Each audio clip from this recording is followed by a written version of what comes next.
All right. Hello, everyone. My name is Dr. Pamela Grayson. I am the founder and chief executive officer of the Collective Activism and the mother of the beautiful Solomon Blade Grayson. So tonight we have an amazing topic. We are going to discuss law enforcement failures and focus more on community policing. How do we bring this back home?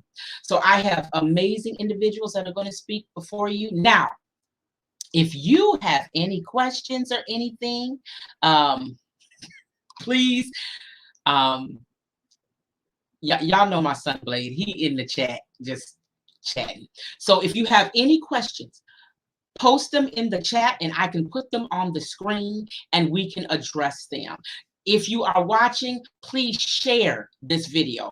All of my speakers, please go to my Facebook page or Collective Activism and share our broadcast to your own pages. So let's get started. I'm just going to bring everybody on and we will introduce ourselves. We're going to start with Mr. Solomon. Who are you?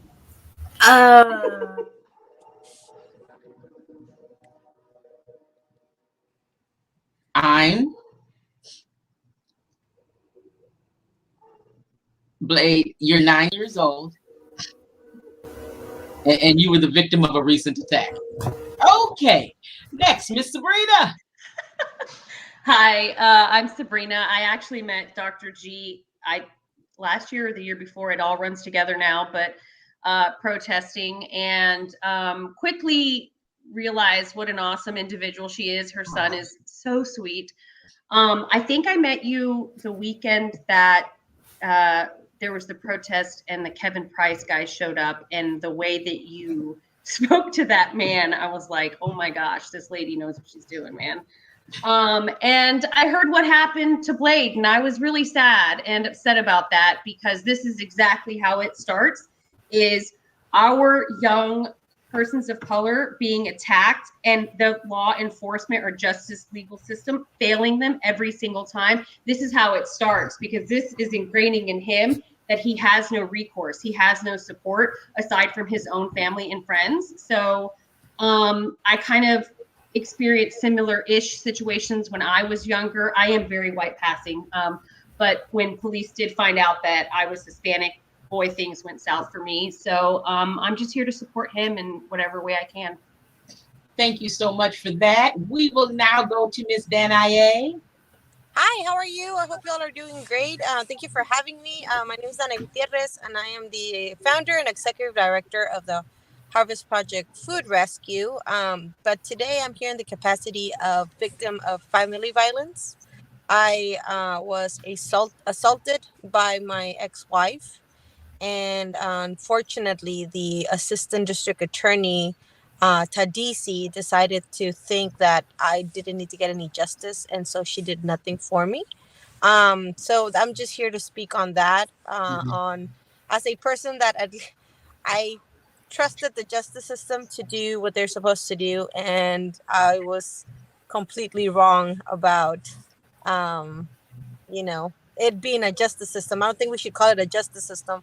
I think we just call it a system that's taking our taxpayer money and not doing anything about it. But so thank you for having me. You are more than welcome, Mr. Turner. Yes, I am Marcus Turner Jr., resident of Dallas County, born in DeSoto.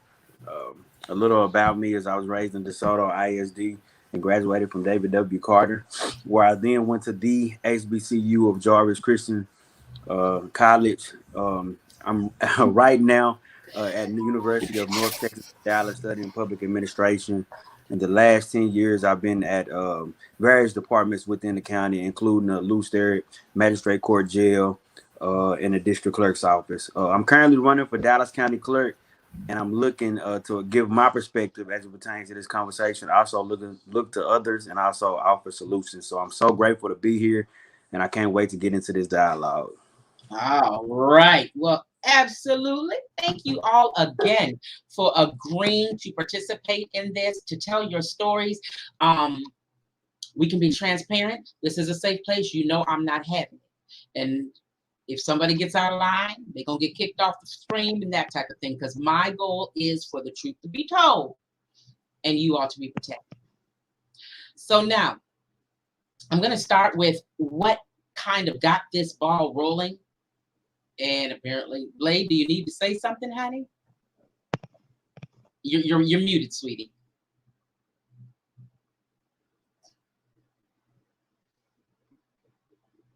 Bless your heart. Hit the little microphone, babe. Well, while you're finding the microphone, which I hope you have not, let me see if I can unmute you.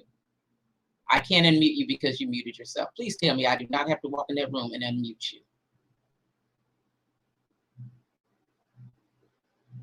Blade, can you look down at your little picture there to the left? And you see the little microphone that's right above your head to the right. There. Okay, what do you want to say, honey? Can somebody else go first, please? We're done with the introductions. Bless his heart. All right, so now, what got this ball rolling is November 6th, my son was attacked. It hurts me to my heart because one of the boys was Black and lives somewhere around this neighborhood, hangs out here or something. And the other one was a white child. So my son gave an excellent description of who these people were down to the socks they wore. He acknowledged one of them had a gap in his teeth. And when we went and charged the boy up about it, he did. He had a gap in his teeth. So I will say it was around, I reported it November 6th. And then I had to wait 45 minutes for an officer to report it. And that was after I called a sergeant that I knew in the precinct to expedite that process. So on November 6th, we reported it. It did not get filed with the district attorney until December 27th. Now he's gone in, I gave video, he did a lineup. And the horrible part was all this is going on. These kids are still around here terrorizing Blake. I asked DPD, would you give me their names so I can ask for a restraining order? She wouldn't even help me. So I'm just out here, flying in the wind with my son with these big old teenage boys that will hurt him if given the opportunity. A couple of things. The only reason she filed it on the 27th is because I called my social media family to come for her. And they came for her. So she went ahead and got it filed, messed up and filed it with no addresses and stuff, had to refile it. Now that's just one case. We have a second case where my son was shot with a BB gun. We filed that one. And 2 weeks ago, she said, I'm going to call you back next week. And that was, I want to say, the week of January 9th, maybe. And I didn't hear from her till last week. So this is the service you're giving. I'm stressed. My blood pressure doesn't seem to come down. I'm nervous whenever my child goes outside to play. And I shouldn't have to live like this. I didn't do nothing wrong, and neither did my child. And to me, DPD just doesn't care. And understand, the first time I talked to the detective, I worked to humanize myself. I told her, I'm a mother that cares. A mother that had a child didn't speak till he was 3. And today he's an honor roll student. I homeschool him. He has everything he needs and just about everything he wants. And I'm not dependent on your system or anyone else for that. So that was how that went for me. Now, Blade had always said he wanted to be a cop when he grew up. Baby, do you still feel that way? No. Why? Unmute yourself. I mean, I don't know what's the point of being a cop knowing nothing's good gonna happen. Wow. So that was his career of choice. They derailed that. And that also was an incident with Cedar Hill Police Department as well. Now we've looked at them, and they've got officers down there calling names and allegedly dummying police reports. What do we do in these situations? But before we get started, I want y'all to hear Danielle's story. Thank you, Dr. Grayson.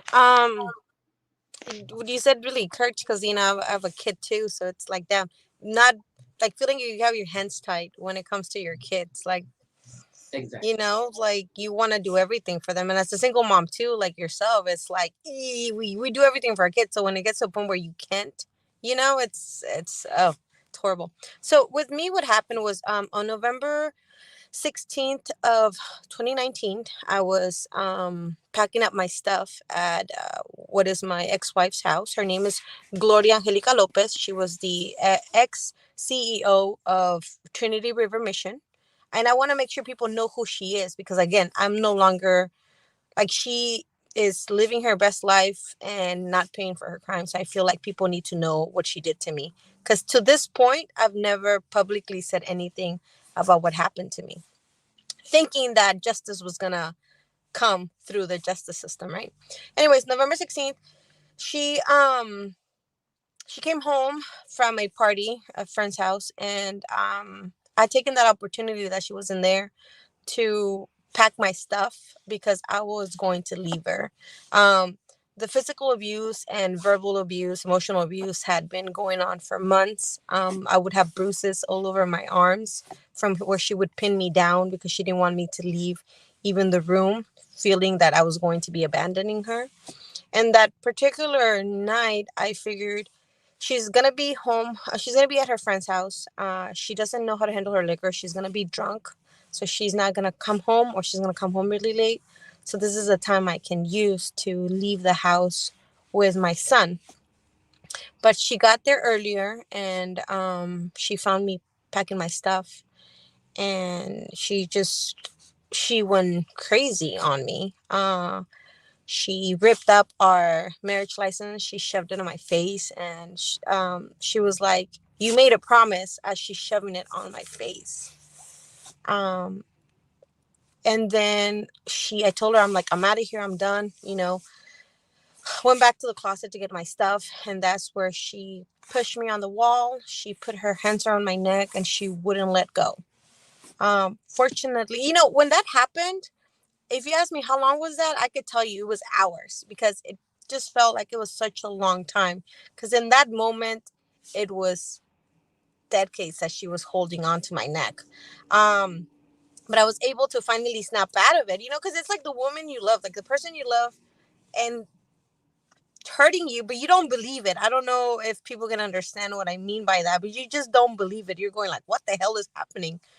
So finally, when I snapped out of it, I was able to push her off of me.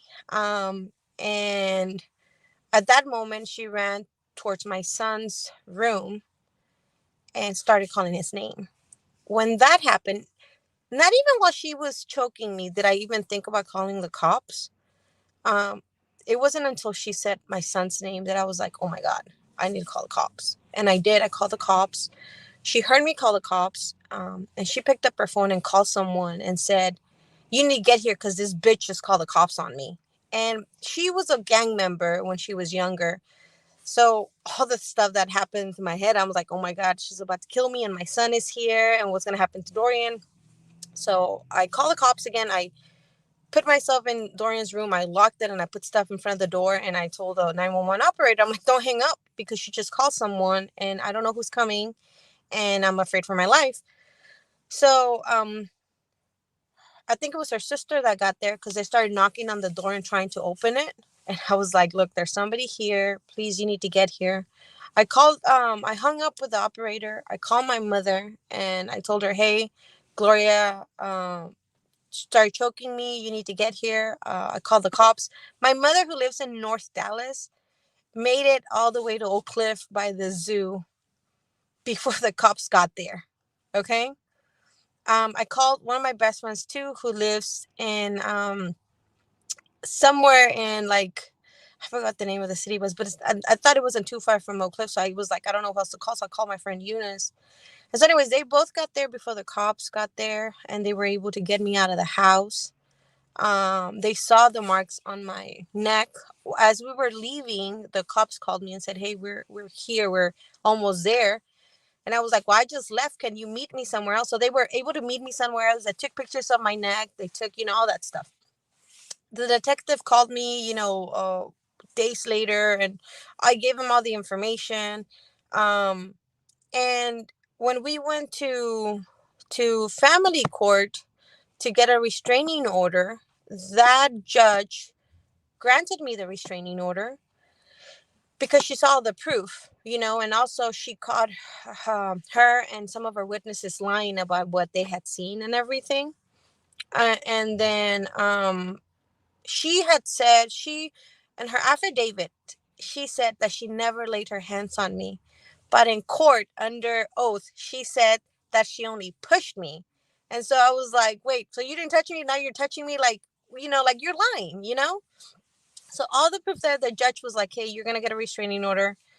She tried to fight it. And then I guess that there at the court, that's when the judge told her attorney, you probably should plead the fifth before you testify because you're about to get criminal charges against you.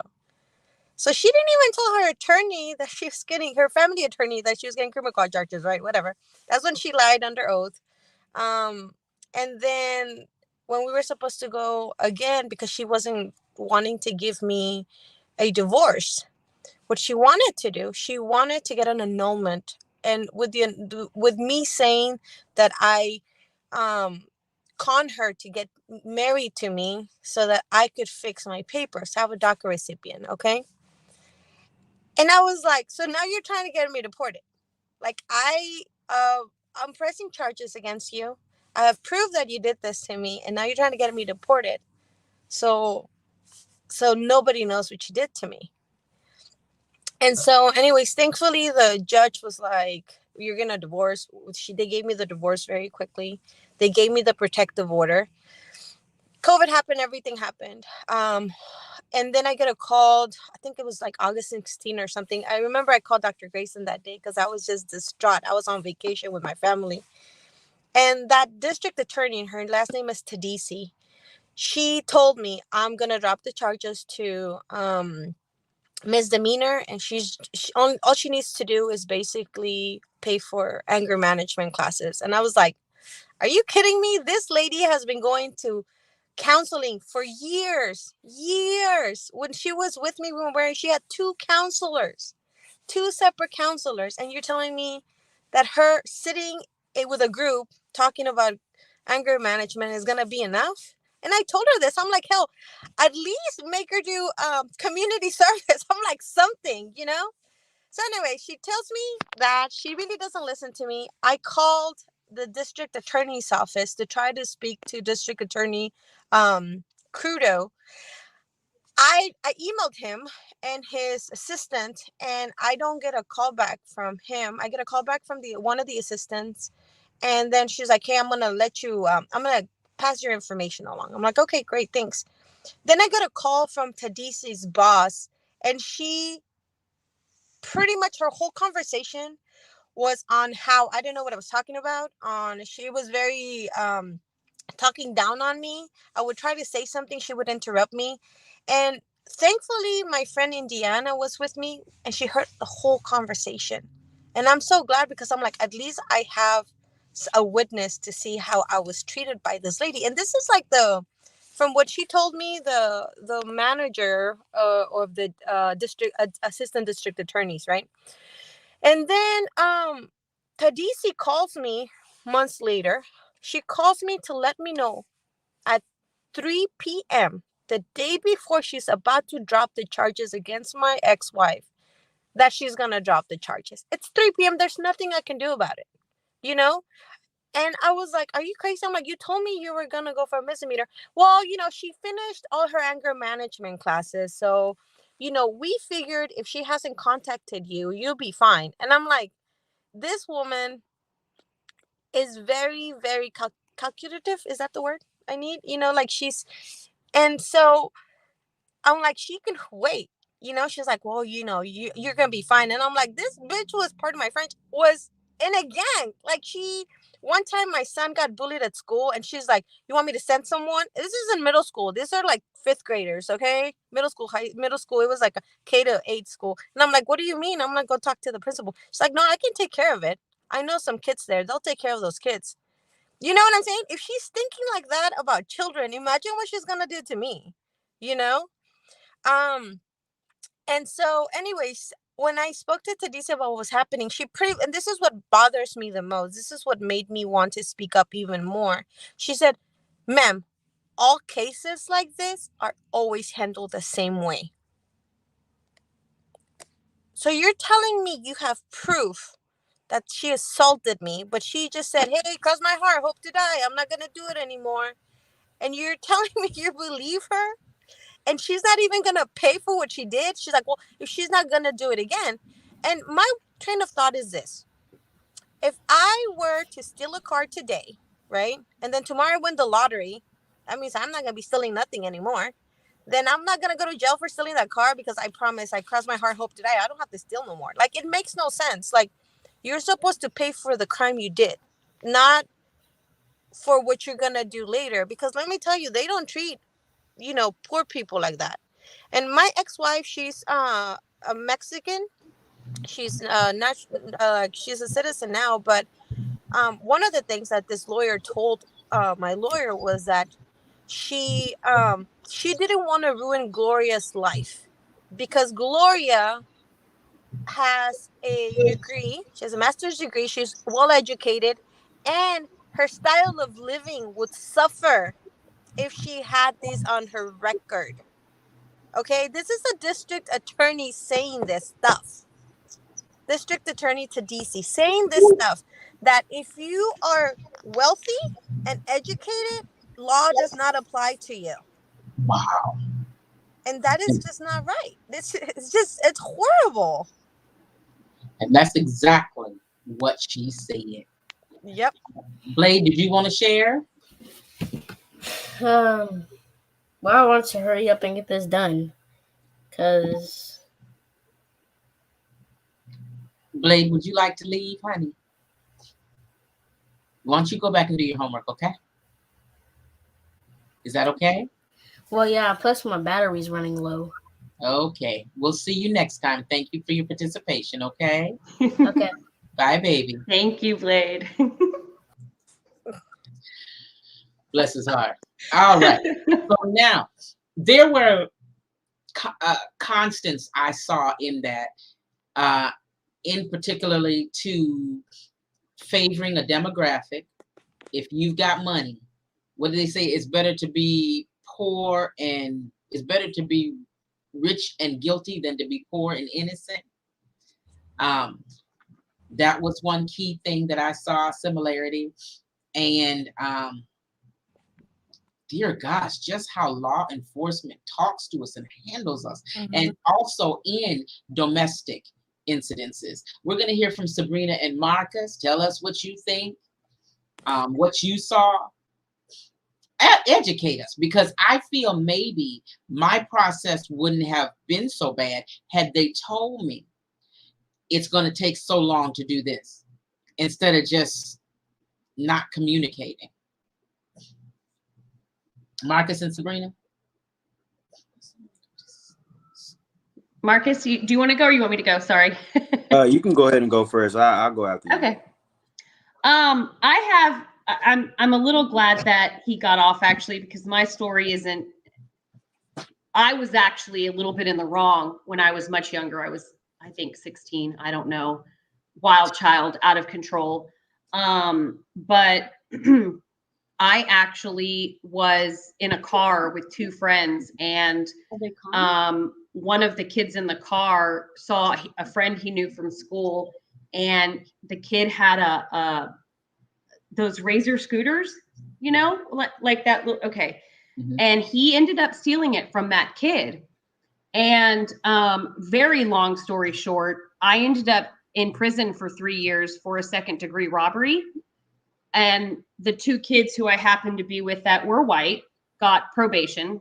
even though they had, it's nobody believes me when I tell them this story either. It's pretty crazy. And we had, because I knew I didn't do anything wrong, I was going to pick a trial. I was going to go to trial and I was going to pick the jury. And literally the day that I went to pick my jury, my attorney put me in a room by myself at 16, didn't let my family come in there, and said, if you don't sign for 3 years, they're going to give you 25. And I didn't know what to do. I was terrified. This was Collin County, by the way, that judge later, it's not Sandoval. It might be, but he was later thrown out for what? Over prosecuting Black and brown people purposely. So I signed for the 3 years. I didn't know what to do, but I also did not want to spend 25 years in prison. I know. I need a clarification. Right? A Razor scooter? So here's what happened. I was in a 2-door Mustang or something, like a old Mustang. The driver was 18. I was 16. The kid his name was, I think, Ryan, that knew the other kid was 14. He saw his friend at a 7-Eleven. I will never forget this for the rest of my life. He said, oh my gosh, let me out of the car. I know that guy. Well, me and the driver left him there as a joke, and then went around, came back and picked him up, and he had the scooter. They go home. I go home. Later on that night, the 14-year-old's grandmother is calling saying the police are here and they won't tell them where the scooter's at. I said, I'm on my way. I told them to give them the effing scooter back. They gave it back. I thought we were done. My mom worked for Plano Police Department at the time. The detective, started to give her some phone calls and let her know the progress of everything. And I thought everything was fine. Shortly thereafter, because my mom ingrained it in my brain to never lie to the police and always talk to them, they called me to write a statement, and I did. I went in there. I told the truth. I said I let the 14-year-old out of the car because it was a 2-door car. The 2 other guys said I never got out of the car. So they said I was lying. In the process, I guess the kid whose scooter was stolen, whose name I do know, who we later found out his family is in the oil industry. So we know what happened there. They said that I hit him over the head to get the scooter, and it happened at a 7-Eleven. So the first evidence they had, if I remember correctly, was videotapes from the 7-Eleven. But then, oopsie, 7-Eleven accidentally deleted all the tapes. They said, oh, wait, but we have an eyewitness. Oh, wait, but now she's scared to come forward. Oh, but no, you know what? Now we have x-rays from the hospital. But, oh, God, the hospital lost the x-rays. And that's why I was like, I would never put my hands on somebody. Like, are you kidding? And so that's why I was like, I'm going to fight this. I did not do that. That's absolutely asinine. Was I in the presence of a minor that stole a $50 scooter? 100%. And should I be punished for that? You're right. I should be. So cut to the day we're supposed to pick out the jury, and it definitely went the very opposite way that I thought. And now, I mean, to this day, I can't volunteer at the kids' school. It's difficult for me to get a house. I've been turned down for so many jobs that I'm overqualified for. It's wild. I think the one that bothers me most, though, is not being able to do things at the kids' school, because I feel like, that's an important thing to be able to do. But it's just another example of the extreme example of how different persons of color and different persons with money are treated, especially I feel like in Texas, and super in Collin County and Dallas County. I think it's just terrible. So I'm stunned. I am stunned. 3 years for a razor. 3 whole years. Yeah. I could not believe it. It was, and I've looked into it since getting out, and there's tons of things I could do to possibly get my record sealed, but then that probably would raise more questions. And I really don't qualify for getting it removed legally, because I, at the end of the day, signed the sign for the 3 years. So that was my fault. Had I not, it'd be a whole nother story, but I didn't want to get 25 years. So I didn't know what the heck to do. Lesser of two evils. A Razor scooter. I know. I swear it's I guess my question: if they threw that judge off the bench for that, why wouldn't they go back and redo his cases? Right? That's actually, maybe I should look into it. I've just gotten so accustomed to living life this way that I just kind of gave up on even trying to get it off. It's become the normal for me, you know? Collin County is something magnificent. I saw that they sued my other child for $51, a debt of $51. You took that to court. Y'all, it cost them more to take it to court. $51. I can't stand Collin County. I absolutely cannot stand Collin County. Well, Dallas County, I don't think is doing a whole lot better. Go ahead and tell us about it. This is true. Well, I just want to say, wow, hearing those stories, it really is honestly one of the passions of why I'm running for county government seat. What I want to say is, when I was working at the magistrate court, one of the memories I have that stays in my mind one time is I'm running as the people come in with their charges. I'm got to look up their background. We have to gather information to get it to the magistrate so they can give the potential inmate or the inmate at that time their charges and what particular bond they may have, and ask them, do they want representation? And so we get here I am. I take all the charges into the courtroom. The magistrate's up there, and I'm fixing this one guy's paperwork. And so the judge asks him, hey, he's telling him the charges, telling him his bond. Then he tells him, do you want a court-appointed attorney or do you want a lawyer? So the guy says no. And so I've never seen this in my life, but the judge slams the paper on the desk. And he said, this is exactly why the criminal justice system preys on people who are poor. He said, because you come in here, you accept the charges you want, and you say you do not want a lawyer. And next thing you know, you're sitting in this jail and you have no representation. But I felt it was very important that the magistrate said, this is why the criminal justice system preys on poor people. And so that's just one thing. The second thing I wanted to touch on, I think that our other guest, she said that it took the police a long time. What we know is one of the reasons why I guess you can say the district attorney have been working on John Crusoe has been working on decriminalizing the lower level crimes is so they can really tackle the violent crimes. Okay, and so they're indicating now that the violent crimes are down. But however, what we know is just because the violent crimes are down, we still have serious issues in our community, right? And so what we want to develop in this is processes where when we hear stories like Blade, we want, accountability. And accountability, how I feel, is traced to everybody. So I may say, oh, the police department is great, but Dr. Grayson may think totally different. Okay. And us as public officials, us as people who are holding these seats, what we should be trying to do is handle each individual case with grace and with passion. And so I hate that was your experience, Sabrina.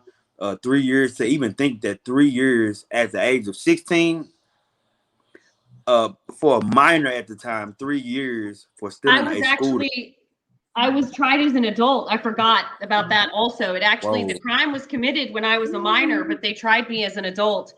And my mom at one point had a recording with the detective on the case that he said, I don't know what it is, but this DA has it out for Sabrina and they want to see her hang for this. But she lost the recording, unfortunately. This was so long ago when you had to use tape recorders. What we should do, try to get information on how we can potentially get somebody to look back into their case. It is organizations who will do that.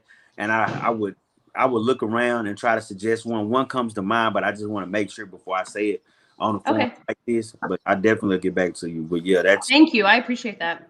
No problem. It's crazy to even, think about that. But yeah. County officials should handle every case properly. Me being a county clerk, what I want to do is I want to serve every citizen. I'm very high on accountability and public service. So when it comes, as it pertains to the district attorney in that case, or the police department in your case, Blade and Dr. Grayson, we want to see officials, take care of the community, no matter where this crime takes place. And so, yeah, that's basically what I have to say. I do think if we were in, what is it, Highland Park or Yeah. Flower Mound, someplace like that, it would have been handled different. Of course, if we were of a lighter hue. Um, I do. I we shouldn't be made to feel this way. Yeah. Like we don't matter. You get mad when I say my life matters. Then if you don't want me to have to save it, I need you to act like it. Yeah. Mm-hmm. And this my son's issue was escalated to the chief. Now, and I said in the response, I said, had it been Chief Renee Hall, she would have called me. Mm. Garcia sent somebody else. I'm a citizen that's invited you to a neighborhood association meeting. You don't seem to want to converse with anyone here. And I'm going to tell you what I hate about Dallas Police Department.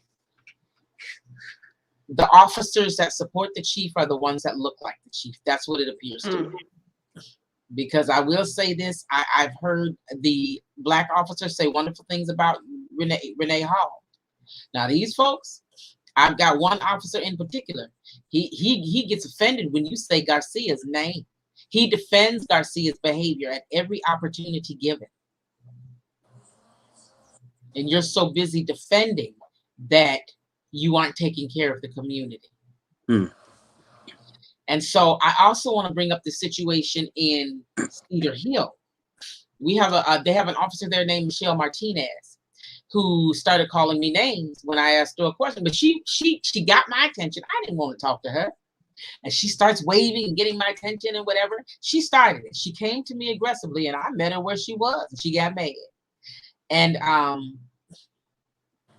so I did the research to find that this same officer dragged one of Dallas's lawyers. And some of you may know attorney Justin Moore. She dragged him out of the car and accused him of being a drug dealer. So it was a young lady that was going home from work, 3:30 in the morning, dragged her out of the car looking for drugs. And when she tried to call her family to tell them that she was going to be late, Martinez said, "You can't call nobody." And her partner walked off and shook his head because he knew she was wrong. This honey has been down there doing the fool. She is the cop's cop, but she is the community's nightmare. Mm. And my concern is, with all the evidence you have, you don't hold her accountable. And that I don't understand. And one thing we keep hearing from Dallas Police Department, well, we're short-staffed. That's not my problem. You are the Dallas Police Department. You are either, I want to say, the 5th or the 6th largest police department in the United States.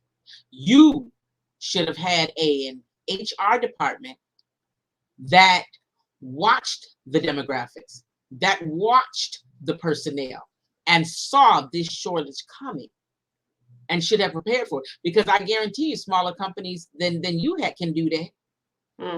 You should have seen an employee deficit between the aging process and so forth. So to tell me we don't have enough cops, that's not my problem. You should have seen it coming. So that's my 2 cents. So, Danae, did you have anything else that you wanted to add? No, I think, one of, like, for example, like for me or my experience and, the friends that I have, when it comes to the, LGBTQ community, like it's already hard to speak about domestic violence, right? And then when things like this happen, and you are not heard, it gives you less trust in the system, right? And like it's already statistically speaking, if that's the correct term, gay marriages don't talk, or people do not talk about domestic violence. They don't call anybody. I'm so sorry. I'm now in the truck. I'm out in the country, people. I apologize for this. Um, they don't talk, about what's happening or what happens to them.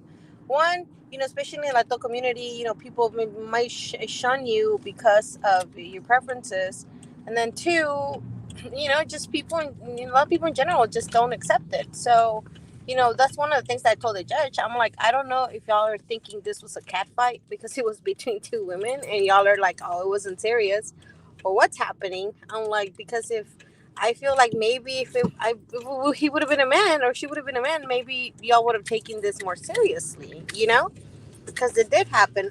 But only thing from my experience, I feel like it's not even good to speak up because it's like you have to go through the trauma over and over again, talking to all these people about what happened to you, and nothing came from it. You know, I think one of the things that the judge told me, because I asked to speak with him before they dropped the charges, was like, first he told me, he's like, there's nothing I can do. I cannot convince the district attorney to change her mind. And I was like, I know that. And then he's like, well, you can go back and take her to family court. And I was like, I was already there. Like, he didn't even know that, right? And then two, he was like, well, you can take him to civil court. And I looked at him and I chuckled because I was like, it took y'all 2 years to make this happen. I only have 2 years to be able to sue her in civil court, right? And so I'm like, so it's out of my hands. There's nothing, I can get no justice whatsoever. Like, my only justice was me being able to speak to the judge, which did nothing for me. Who I felt didn't even really want to speak to me because he was like, well, what's the whole point, right? But anyways, I think that more people should be able to speak up. And if the justice, quote unquote, justice system isn't going to give us justice, I mean, we could do it as a community and call out on those people that are hurting us and are going to get away with it, like in my case, because they have money or because they have influences. Because that's another thing that the AD to DC said. She said that she had gotten a lot of people of influence to give her support letters.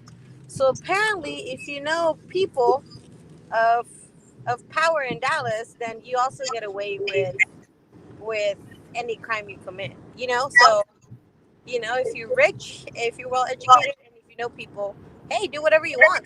Nothing's gonna happen to you. That's the message that I received from the DA's office, the district attorney's office here in Dallas, and from the justice system here in Dallas. Can I ask if did you have a attorney in that case? So yes, I had an attorney when we went to family court, which is where I got my restraining order from.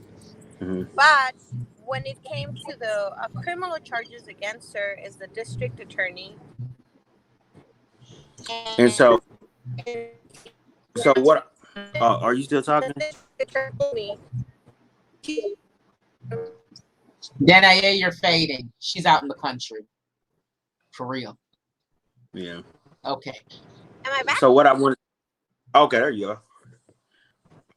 So, well, the reason I asked is so basically.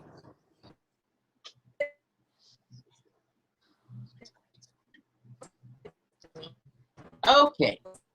Danae. All right, go ahead, Marcus. Yeah, the reason I asked is because what we see is sometimes when you don't have an attorney, it's an inequity. My dog is barking now. It's an inequity. What I mean by that is you have to know the law to know the right things to bring to the court's attention, right? And obviously, with the district attorneys or the ADAs, if they don't deem this necessary and the other person has a pretty good attorney, then they can find ways around it. What we see in the system is you gotta stay on these cases, and because the community doesn't have the information is very powerful. Knowing this system that you give the public service power to be in these seats to hold these systems accountable. You as the constituent, you as the person in these cases have to hold us accountable, and in order to truthfully hold us accountable, y'all have to already have a pre-knowledge of the law. And so With that being said, when in these cases of justice or cases going forward, we have to have community advocates. We have to have attorneys and people in our corner to get justice. We have to do the work, and we have to have people on the inside. And what I mean by that is not people who are going to manipulate, but people who are going to hold the system accountable internally. And so I feel like that's very important, especially in her case, because I understand what she's saying. Somebody just assaulted her, and they're saying because they don't want to ruin her life. But I know for a fact if somebody like myself goes and assaulted anybody, I don't know a judge You who may going say, down. "Oh well, we don't want you to ruin his life." My hope and prayer is at that point that I retain an attorney who will be able to defend my case. But that's just that inequity. You know what I'm saying? And so what we have to do is keep that in mind. We need people on the inside who will hold the system accountable as well as serve us to the highest honor. And when we have these cases, we need to speak up and speak out and speak loud and speak boldly about them and speak factually. And so that's why I appreciate everybody for telling their story. And I'm going to let y'all talk and let him bark. And one thing I want everybody to remember who's watching, please go ahead and make comments because I can put them on the screen, and please share. But one thing I want you all to know, one thing that has disappointed me, I'll say, is with these cases, the DA has called me, his office called me regarding my son's case, and it was, well, we don't think we can win that. You're more concerned about what you can win than doing what is right. That reminds me of the movie Law Abiding Citizen.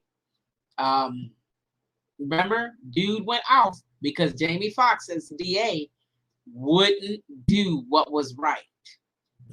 You think they learned from that? So that disappoints me. They've reduced the charges on the children that attacked. These are teenagers. These are big boys that attacked my son. And they, because my son didn't see them take the scooter when he was running for his life, they're not charging them with the robbery, but we don't have the scooter.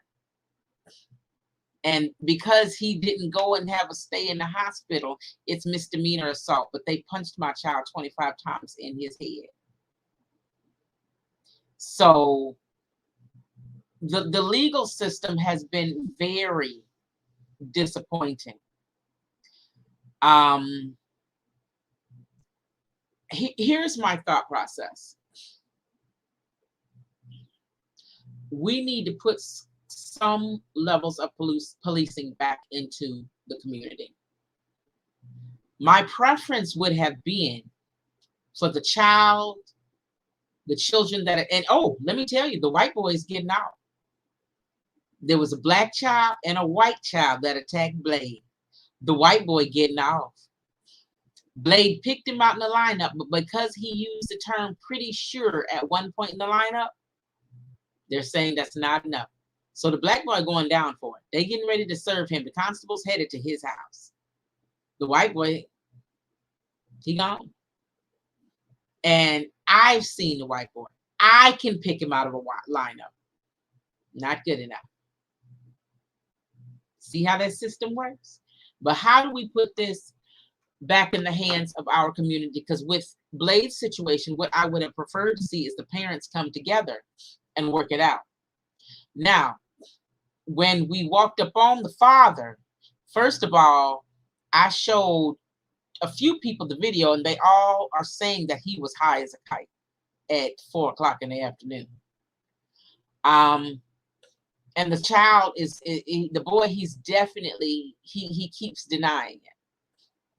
I would have seen us come together as a community and elicit the truth, allow the child to elocute, and then we worked it out amongst ourselves. But I can't if you don't tell the truth. I can't if you don't have parents that hold you accountable. I'm forced to depend on the penal system. And then that's going to be frustration for all of us. And now you've got 2 kids that's getting ready to catch a record. I would prefer that we bring it back to the community. How do we do that? Anybody? Yeah, I think that I understand what you're saying, and I do feel like it's we have suffered loss of community in Dallas, and in some for some reason or another. I think that now the situation that we have um, in Dallas, we have to have interest in the system. I mean, it's no way around it. And so, kind of like how I was saying, while we're working on this mission to have a layer of community policing, we do need a layer of the police in our community, because every once in a while, like this situation, it's not going to be a resolution among citizens. And often, sometimes, I won't say often, sometimes, let's say sometimes, this escalates and goes higher, and, it goes the wrong way. And so, we have the mind power and the solution doing events just like this. um I mean, this could be a private event where the families talk and you talk it Mhm. out, or having systems like a lot of people have homeowners associations. What kind of groups can we put together, to get these cases and these ideas across? We have a police board. I met a gentleman who was, I believe, the head of the police board. But we need to know these things. If we don't know that we have resources, what good are the resources? Okay, and so as far as the community, I mean, we need people inside the community that will hold the community accountable. What I see most of the time is people holding the community. The people from the community is trying to hold the government accountable, and rightfully Mhm. so. But when will we, as a community, decide? You know what? We're going to hold the community accountable, and if y'all don't work it out, then we are all going towards the system holding these particular individuals accountable. Mhm. So that would have been my preference. Um, Something like that. Now, the police oversight board, is that what you're talking about? Yeah, the police oversight board. I don't know how effective of a resource that is, Mhm. because DPD has managed to find, I guess, language in their infrastructure to exclude them Mm. from investigations. For instance, on June 1st, on that bridge, Uh-huh. 2020, I guess the cases went to that police oversight board, and the Dallas Police Department figured out a way to not allow them to participate in that. Wow. While I appreciate that board, Mhm. excellent information has come from it. I don't know that personally. I think in time it will be an extremely effective board, Yes. but right now I don't know that for me if Mhm. that's the solution. Yeah. What we need is long term and short term solutions, because long term solutions, they fail us in the short term, and short term solutions can help us right now. And Hmm. what we know is if we keep up with the data, we'll see where things are happening. If we hang around, we'll know what's going on. But if, like you saying, if it's a bunch of people getting together and they're being excluded from the system, how do we hold these departments accountable?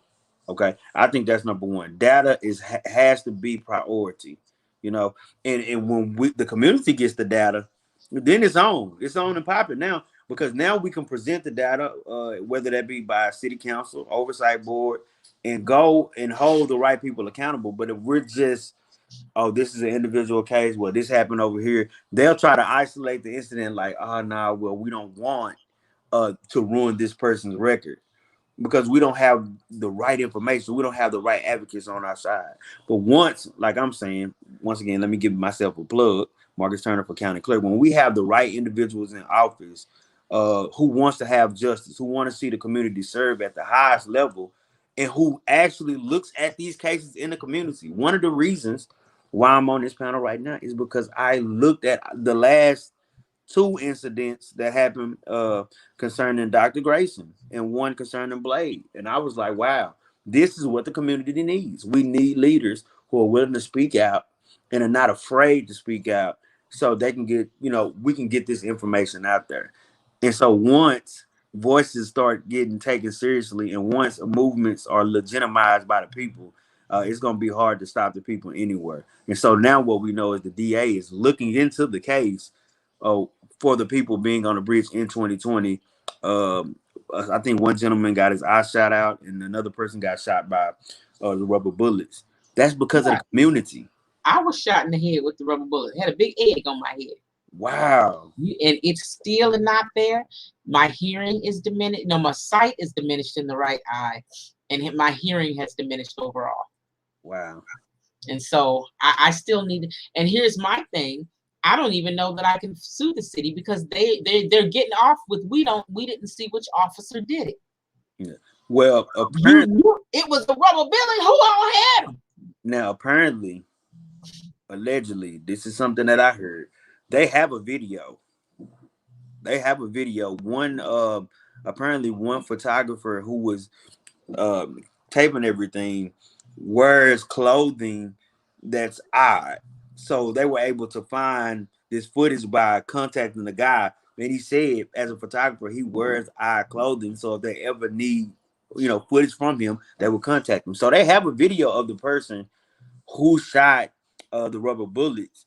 My thing, I don't know if they have identified this person or if what is going on behind the scenes, but I know there is supposed to be some discovery or some a press conference coming soon. So I'll keep my eye out for that. I'm gonna ask some questions about that because I need compensation. Y'all damaged me, and what's so bad? I can understand it if I was gunning for your officers or doing something. Mm-hmm. First of all, we didn't know we was going on that bridge. Yeah. And then second of all, I'm standing there, and out of nowhere, bam, brought me to my knees. I was hurt. So I hope that we can get recourse for that. Sabrina, how can we as a community, in your situation, dear gosh, the lack of information is what got us. Yeah. And then Collin County is what got us.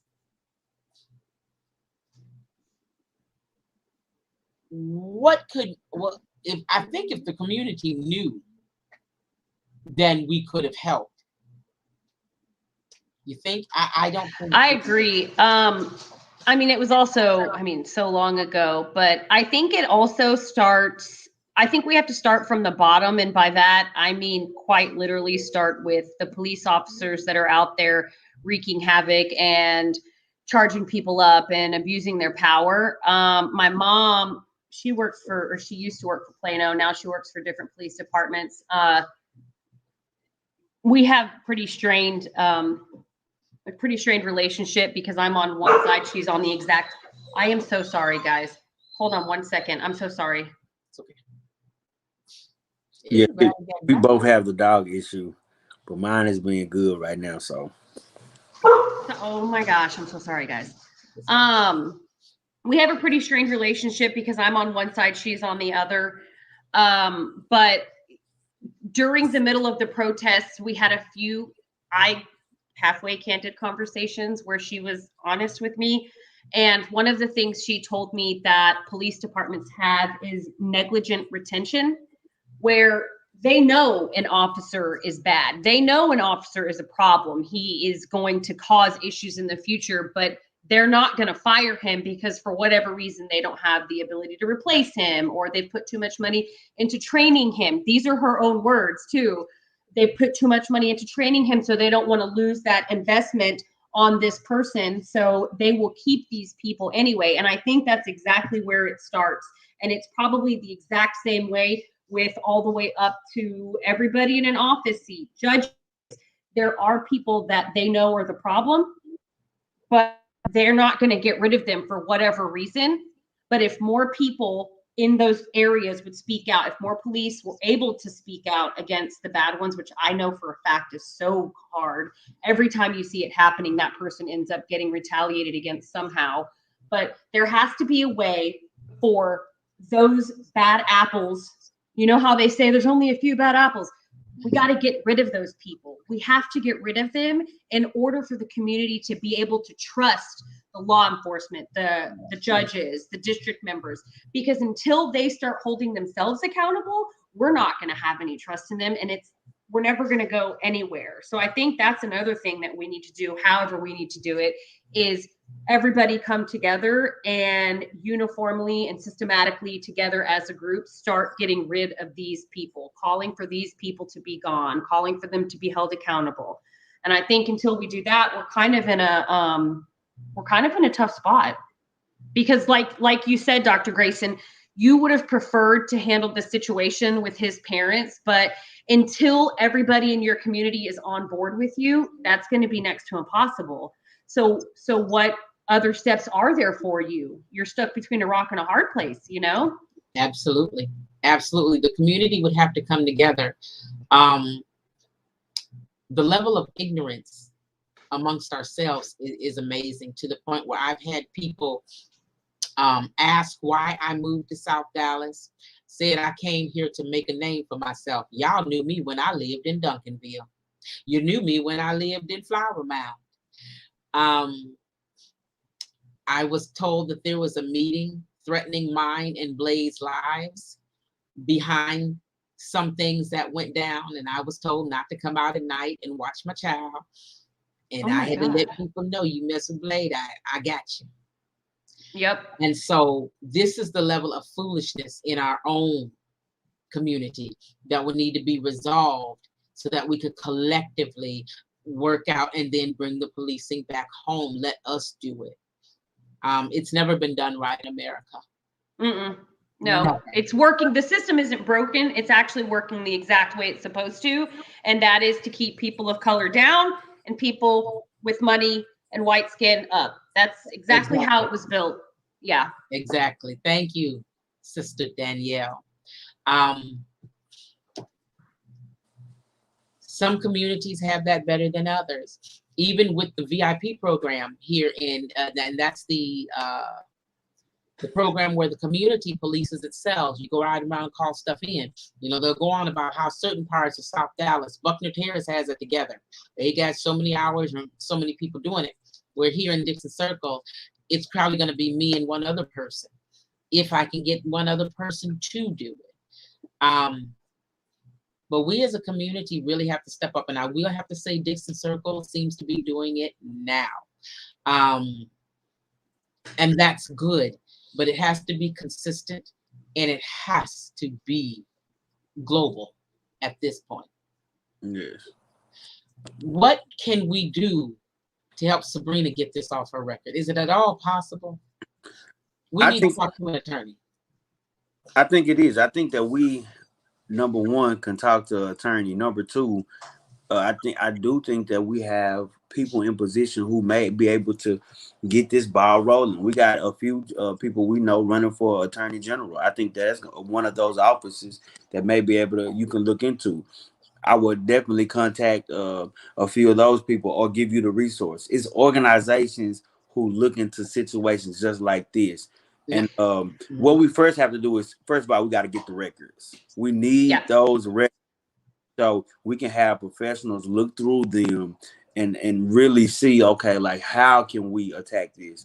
And once you get the records, once they look and approve it, and we start moving as a community, telling them, look, this injustice happened then, and we want this reopened so we can look at this and get it dismissed off our record because it's holding her back. And if it's, it is. And if it's a judge who was put off the bench, I need records of it all because it all comes together. And it wasn't a jury trial. No, I was going to pick a jury. And the day I went to pick the jury, my attorney came in and completely, prior to that day, he was like, Sabrina, we're going to trial. You've got this.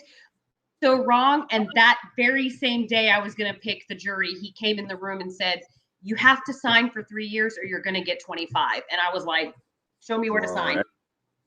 That's insane. Yeah. At 16 years old. 16 years old. Can we help her? Now that happened in Collin County. Can we get this to Dallas County? Or does it have to go back to Collin County? It really just depends on, you got to get it to the professionals because they may find something where that's possible. I can't say it right now because like I said, I just don't have the proper resources. I don't have the records. I don't know exactly what happened, where it took place, all the evidence. But it is a situation. We have people in place right now, especially with these elections going on, that we can look at them and we can ask the tough questions. And Dallas County does a expungement fair, but what we're trying to do is get justice in your cause, Sabrina. So Let please, me just real quick, guys. First of all, I appreciate you both for even attempting to help. I have everything in a box in my closet still to this day. It's like just chilling, all the statements, everything. But let me be very clear. I appreciate you. Do not spend extra time or anything. I'm alive. I have made it. I am surviving. If we have resources that we need to allocate, I would prefer to allocate them to Blade or any of our other Black, brown, and sisters, Black brothers and sisters that might need assistance over me. I'm not a priority in this at all. I just wanted to get my story out to show how far-reaching this problem is. So please don't feel like you have to allocate resources or anything like that to me. And I understand that was never your goal, but my heart is I'm just dang. I just yeah, it's a lot. And so over a scooter.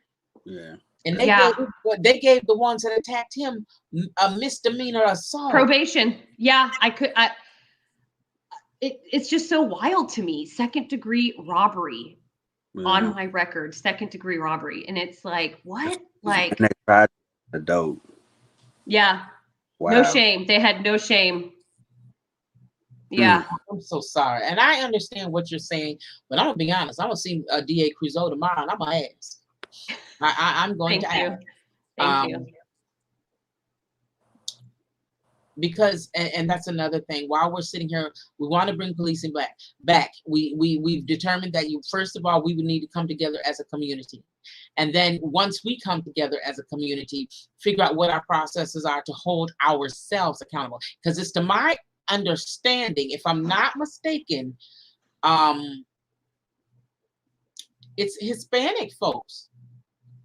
Previously, your ancestors or you had a system set up where you all held each other accountable. Went before like a council of some sort. I believe so, yeah. And then Native Americans have that. We just, as Black people, we just didn't get that same start. Our heritage was so stripped from us on that middle passage. We have never regained our rightful and proper footing. And I hate that for us. And we can't do it collectively because we're so busy being mean to each other at times. But I do wish that would change. And then we could get these systems in place where this could have been resolved. You know, your son did this, own up to it. Give me the $50 I paid for the scooter. And we move on. Because if he took somebody's stuff, I'm going to pay for it. And it's called mutual respect. Communal respect. And we just don't seem to have it. But we hope that we will get it. So I'm going to go ahead. Did anyone else have anything else they wanted to add? Danae had to leave. You know, she's got Chris P. And apparently Chris P. got out again. So she had to go chase the little piggy. Oh, man. So, but these were amazing stories. I want to thank you all, including Blade, for being so transparent and helpful. These are stories that can help others and inspire others. So you all, again, Marcus Turner Jr., he's running for county clerk. Yes. Ask him the appropriate questions and so forth. Now, here in Dixon Circle, we're going to have 2 sessions. Marcus, I need to clear your schedule. Next week on 5 or 5:30, can you come to Dixon Circle? Because I want to have you and other people. Let me explain. We can't do a debate here because of the facility. Okay. But so tomorrow night's meet and greet will consist of Honorable John Crusoe, John Warren and Felicia Petrie at the Dixon Circle, the Larry Johnson Recreation Center at 5:30 p.m. It is open to the public. Come ask questions. We are peacefully asking questions of them. Next week, we plan for Marcus and a different set of individuals to come in, and then we will be able to ask them questions as well. Sabrina, like I said, I am going to pose a question to D.A. Crizo and ask him about that. Thank you. I really appreciate that. I will. I sure will. I wish it was in Dallas County, because I think if it was in Dallas County, it'd be a done deal. Yeah, they're looking into a quick, fast, and in a hurry. You understand? And see, we talked about this. This is the same thing that happened to Ben Spencer. The person he supposedly killed was a godson to Ross Perot. Ben was sent away for 35 years, and the evidence didn't even make sense. Right? But somebody had to go down, and Ben Exactly. was black color. So everybody be careful, be safe, and thank you all for attending. I appreciate you. Thank you, Sabrina. Thank you, Marcus. Thank you for having me. See you all next time. Oh, wait a minute. Thank you. Hold on. Patrolling our own communities will stop the madness tremendously, even trafficking, trap houses, and stuff like that. And she's right. That's the purpose of the Dallas Police Department VIP program. You drive around, you don't exchange, but you just kind of document and report back. And so sometimes we have to do that for our own communities. So you all have a wonderful night. Thank you all for watching. Please remember to like and share. Have a good evening, everyone. Bye. Bye. Thank you.